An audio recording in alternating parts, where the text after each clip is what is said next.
The Senate adjudges that the respondent, Donald John Trump, President of the United States, is not guilty as charged. The Amazon is burning. Our planet's future is in the balance. Antarctica's ice, the Amazon rainforest, Russia's permafrost, and ocean currents have all been identified as tipping points in the Earth's system. Some financial institutions are in fact increasing their investments in fossil fuels. The United States and Israel have agreed on a record $38 billion package of U.S. military aid. Israeli soldiers deliberately shot at children, disabled protesters, paramedics, and journalists. It says their actions may amount to war crimes.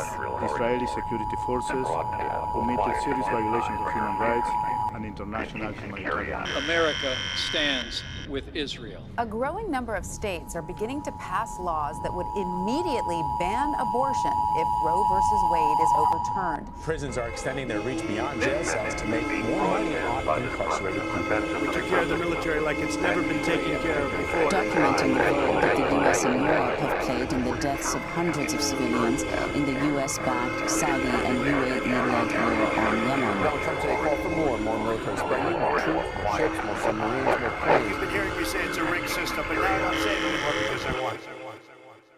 Why are you speaking about the war, Dr. King? Why are you joining the voices of dissent